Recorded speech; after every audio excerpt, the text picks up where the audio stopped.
अस्सलाम वालेकुम। आज बनाओ एग मसाला ग्रेवी यु जन वारिया बेहतरीन टेस्टी रेसिपी आसि तोह वारिया पसंद ये बनाओ तुम बिल्कुल कम टाइमस मज ये रेसिपी हेकु तुम सर्व कर गेस्टन या हेकु कुछ ओकेजन बनाइथ यह आसि वारिया बेहतरीन रेसिपी वारिया हेल्दी रेसिपी तो बे बनी घरको मसालों सहित तो करो स्टार्ट ये रेसिपी एग मसाला ग्रेवी बनाने खतर निमो पैन बान निमो अम खतर करो यूज सनफ्लावर ऑयल ये बनाओ अथ मज अत throw chopped garlic throw Rohan अत नुक नुक कर बे त्रो गंड वेठी वेठी त्रे सह गंड कर फाइनली कर ग्राइंड मिक्सरस मज इसलिए त्रोक इथे पे थोड़ा कर सोते करोक 1-2 मिनटन तम पे त्रो अत टमाटर सहित गर टमाटर निमित फार्म टमाटर तम देसी टमाटर वन बिल्कुल ब्योल हेत आसान अत परवाह कह विद सीड्स निमो बेहतरीन टेस्ट कशरन टमाटर अत त्रो नुन चमचे 1.5 चमचे सहित तम पे करो यह करो बी थोड़ा बहुत हिलावन चमच सहित 1-2 मिनटन तो तम पे करो थो ढकन पे तकरीबन 5 मिनटन ढकन मतलब थवन यह गो सॉफ्ट पान गु यह सॉफ्ट ग बर्न करो ऑफ थोड़ा करो ठंड पान कर करो करो मिक्सरस में ऐड तो बना करो बिल्कुल पेस्ट बनाओ अत तो मीन वाइल पेस्ट बन निमो यही पैन अत त्रो बे सनफ्लावर ऑयल में तकरीबन 3 चमचे बे त्रोस जिर चमचन सहित बेहतरीन टेस्ट ग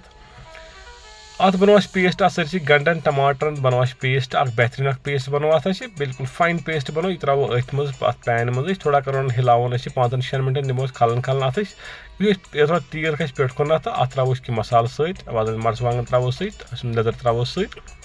बे त्रो शोंठ 1 चमचे सहित बे त्रो कोरिएंडर पाउडर धनिया दानवल पाउडर त्रो सहित बे त्रो गरम मसाला 1 चमचे सहित तो यम सारी मसाल त्रावन अम सह गई बेहतरीन टेस्ट अत तो दिमो अत खलन खलन थो बिल्कुल कम आंच पे थवन पकान खतर फिलहाल यप निमो ब्या पेन अत त्रो तिल चमच 1-2 सहित मस्टर्ड ऑयल अत त्रो ठूल 5-6 सहित यमन यह एग मसाला ग्रेवी बनाओ अत त्रो मर्चवांगन 1 चमचे सहित बे त्रो लेदर 1 चमचे सहित यह गि बिल्कुल कलर असल आम बे बिल्कुल तेल या मसाला अत कट दिन ठूलन ठूलन लकट लकट कट दिन प्रत कुन साइड तो अम सह मसाला मज अत पे करो ऐड ये ग्रेवी मज ये ग्रेवी त्रो थोम हंग कड़ जामुन दो त्रोम चकस जामुन कर इस्तेमाल अत मज त्रो तकरीबन 5-6 चमच त्रो तकरीबन त्रो 200 ml जामुन मो सहित थोड़ा खलन दिमो अत जामुन दो मिक्स अत अत त्रो ठूल सहित एगस त्रो सहित तो 5-6 मिनटन हिलावो चमचे करो खलन खलन दिमो अत यीस काल बिल्कुल असल पे मिक्स गन अत थो वो ढकन पे तकरीबन 5 मिनटन ढकन पे थो 5 मिनट ढकन थोत यह बिल्कुल तैयार अत त्रो कसूरी मेथी सहित कसूरी मेथी थो ड्राई रोस्ट कर ताई पे कर थोड़ा ड्राई तम पे त्रो थोड़ा मूरित अतन दोन मज थोड़ा करो ग्राइंड करो अतन दोन मज तम पे त्रो अत सहित अम सही बेहतरीन टेस्ट तो हूँ रेसिपी बन शेयर कर फैमिली फ्रेंड्स बेहतरीन रेसिपी तुम पसंद यह लाजवाब रेसिपी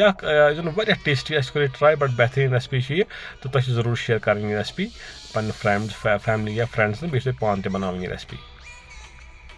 फाइनली रिक्वेस्ट अगर तुम पेज पे नए या सी वीडियो वो तुम